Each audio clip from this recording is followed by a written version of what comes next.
So, my name is Billy Welchman, and I am the CEO of Core Solutions Group, where we help businesses optimize or business optimizers. So, we help with process optimization, data management, and government contracting. And Wednesdays is all about government contracting.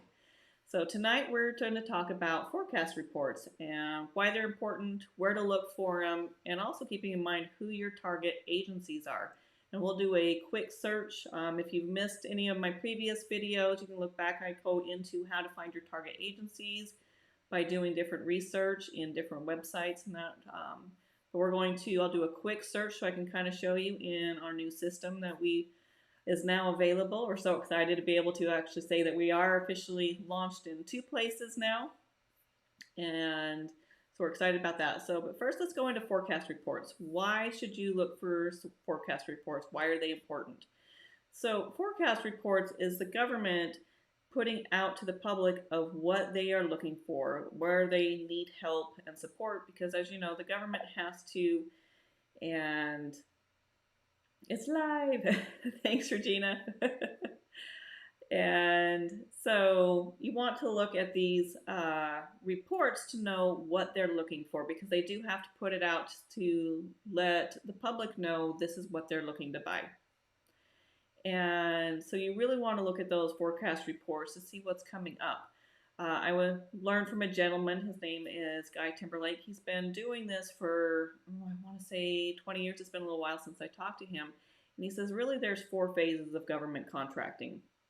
And when the solicitation hits SAM as a source of sought notice, you are in either step 3, 2, or 3 at that point. You really want to target these agencies before it actually ever hits SAM. And this is where those forecast reports can come in. It's also important to build those relationships because you really want to get in before the forecast report comes out. And so you can get in there, start working with them, and build that rapport and that relationship. So when those contracts do come out, because when they are a certain size, they have to, by law, post them out for the public to view, know about, and bid on. But if you've already established a relationship and been working with them, you have a more in-depth view of what they need. So it's easier for you to navigate that and be able to bid on those contracts as well. So this is why forecast reports, it helps in those earlier phases of getting in there, researching what they're looking for, and then building those connections. You're going to go start talking to those contracting offices or the program managers in particular, because sometimes you reach out to the contracting officer, let them know you're looking at this forecast report and would like to know more information, how you can help them, what pain points. I mean, there's different questions that you can ask and start that engagement early. So when you actually get to the point, you have a better understanding what they're looking for, so you're able to write a proposal that stands out. So we're going to go into looking at forecast reports. Let me share my screen real quick. All right, and if you're just joining this, give me a thumbs up. Love to see who's on. I appreciate everybody that comes on and joins me. If you're watching the replay, please put replay in the chat. Love to see everybody that's watching and that I'm helping along the way. All right, so here on my screen is the application that we built. It's called GovCon Core Apps. And what this is, let's turn that on as well, is an application that is built for kind of helping for market research. So that's what we're doing. And as you can see in here, I put a couple different food industries in that the government agencies are buying in. And so as you can see down here, here's some of the bigger ones. So you have Department of Defense that's bought in, let's see, which year was this? 2023. We also have information now going all the way back to 2014. So it's awesome. A lot more information now. Okay, and so with this, you can see the Department of Defense purchased $319 million for different mobile food services, food service contractors. So that's anything like catering. I've seen shopping out there for buying different food products too, and sometimes they'll put them under these. So And is my window open all the way? Let's see. There we go. That's a little better. Perfect. Thank you for the feedback. Appreciate that. You were just sharing. Gotcha. All right, so can you see them now over here on the left? So as you can see, we're now going back all the way to 2014. So we got a lot more information. I just went back to 2023, but as you can see, over the course of the last few years, Department of Defense buys a lot. I have seen contracts out there for like the National Guard that they're always looking for different catering for each of the states, and so that doesn't surprise me with those. So after you've determined who your target agencies are, then you want to go in and actually look for those forecast reports. So what you're going to do for that, biggest thing to do is Google. Google is your best friend. I'm actually going to go back out of full view and I'm going to go into Google now. We're going to make it big. So I actually did a preliminary search for the Department of Interior. So when you're Googling, you're going to say for the forecast. You can do different years, as you can see here. But then this is what populates as well. So we're just going to go right into DOI procurement opportunities. Some of them are going to say procurement. Some of them are going to say acquisition. I've seen a couple other different ones that have come up. Okay. And so in here, you're going to see procurement opportunities. Scroll down. You're going to just kind of scroll through. You will have to do some research when you're walking in and doing some of these things. So let's see. We have a consolidated DOI forecast for all bureaus because it is a large agency. And it's actually a spreadsheet.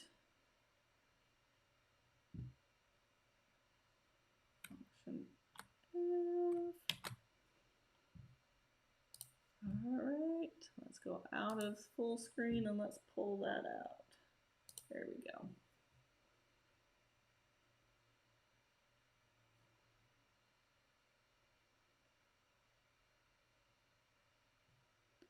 And I'm gonna have to figure out, let's see if we can reshare my screen.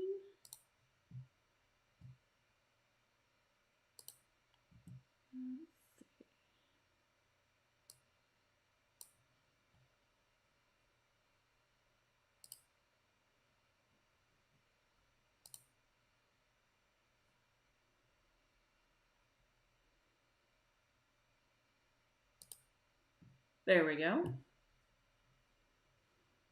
All right, so I don't know about for you all, but this is super tiny for me, so I'm just gonna zoom in. So as you can see here on the left, you have the title of what they're looking for. So they're looking for zero trust architecture, backup to cloud, medical standards, and then they give you a description in here for this one in particularly of what exactly they're looking for. So interesting. I didn't know that the Department of Interior did medical standards and looking for medical exams for personnel. So it's new for me as well. So if you're in the medical field, might want to check out Department of Interior. So what it's going to do,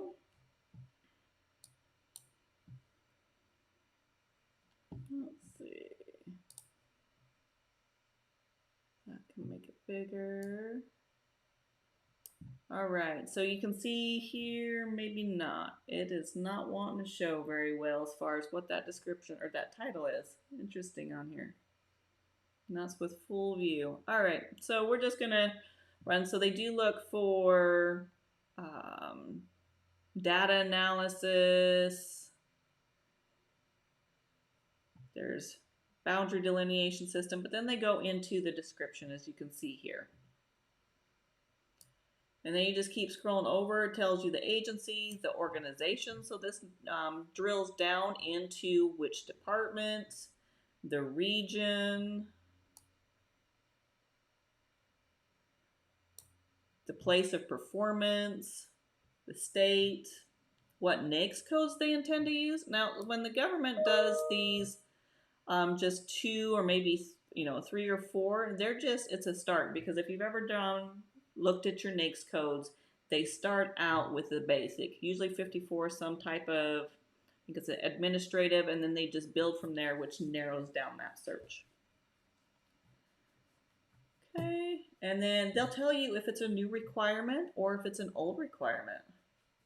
So like this one's a recompete, these other ones are new requirements.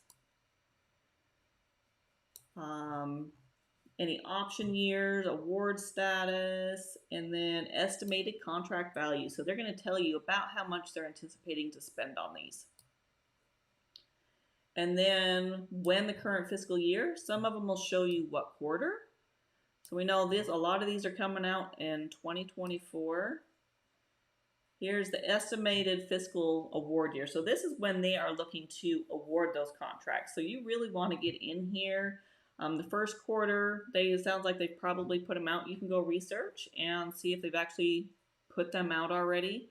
We just started the second quarter, so you can pay attention to some of those. But really, you want to start focusing on this third and the fourth quarter to really start building that relationship, understanding exactly what they're looking for.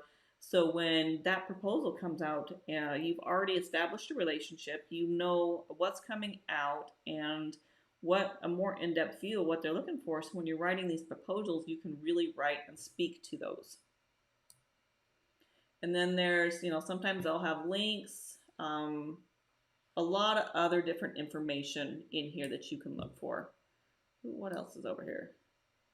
And then the current, if there's already been awarded, it'll also tell you who the current contractor is. So then you can go back, research them, you can look to see there could be a potential teaming partner, or if they just were awarded the contract, you might be able to do some subcontracting opportunities as well if it's a large contract. It'll also give you the contract number, so you can do some more research and see how much that contract was awarded for previously, especially if it's a recompete. So it gives you even more information. And this is what a coach, like a coach tells us, is you want to research, do your due diligence, actually research, look for this information so you have it. So when you are talking to the agency, or if you're looking to subcontract with one of those companies that just were awarded, or in this case, if you're looking to bid on a contract as well, you want to look at this information so you can better determine, it'll help you with your pricing, because if they're just recompeting, everything looks pretty much the same, then you're looking at pricing and then kind of gauging from there. It gives you a better understanding of where to go with your pricing. Right now everything's increased. You want to make sure you do that, and it'll help you be able to know more what's looked for too. So especially with your pricing, because they might be priced differently than what you had, and so it kind of gives you an idea of where to go look and make sure you're not missing something as well. They also give you the point of contact information. And then they are small business specialists. If you Google the OSDBU, that's OSDBU, it's Office of Small Disadvantaged Business Utilization. They are actually there to help support small businesses in government contracts as well. So it's another free resource. And there's usually each agency has their own OSDBU. So let's go look. I'm going to actually minimize exit full screen. Minimize this. Oh, wrong button. Okay. Go back to here. And now that we found that, I want to look and see. We'll look for their search button, and we're going to see if they have an OSDBU.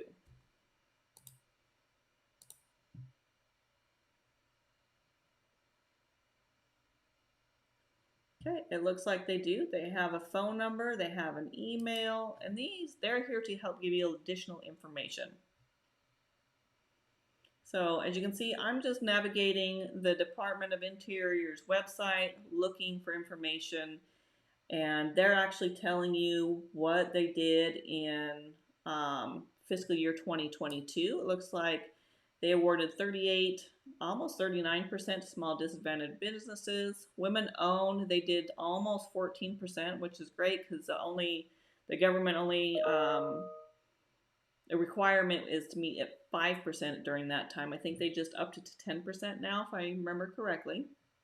But you can see all this information, the scorecards. You can find so much information when you go in here because the government does have to make everything public. And then, like I said, they are a resource to help you to navigate talking to these contracting officers, these program managers as well. And so it's another great resource. So this is a little bit about how to find those forecast reports. Again, all you're going to do is Google the name of the agency you're searching for and the forecast report and forecast reports. We'll do that one more time. I'll just show you. Let's see, who can we Google now? Let's see, forecast report for, let's see, let's look back at my market analysis. Who else in here?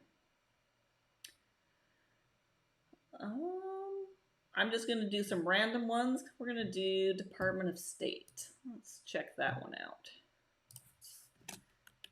Department of State.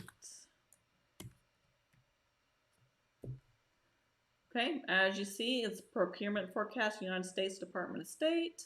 You also want to make sure you're only going to .gov. So make sure it's a .gov because sometimes you have companies that'll just post other things in here, and if it's not a .gov, that's not the correct site. So just kind of be aware of that. You do have some shady people out there, so be very aware of that.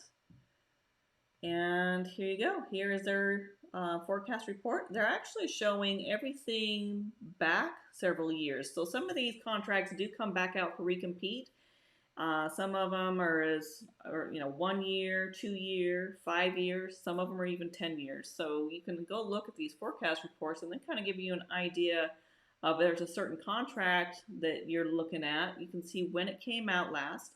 And if it was, say, 5 years ago, you know it's going to be coming back out. You can start doing that research now to get ahead of the game.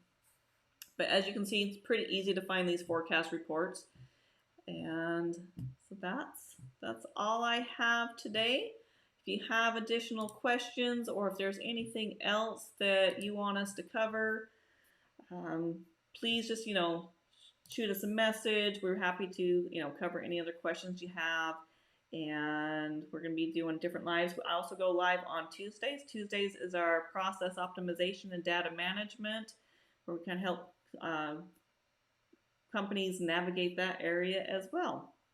So thank you again for joining me this evening. I appreciate you, and I will see you next Wednesday. Have a good night.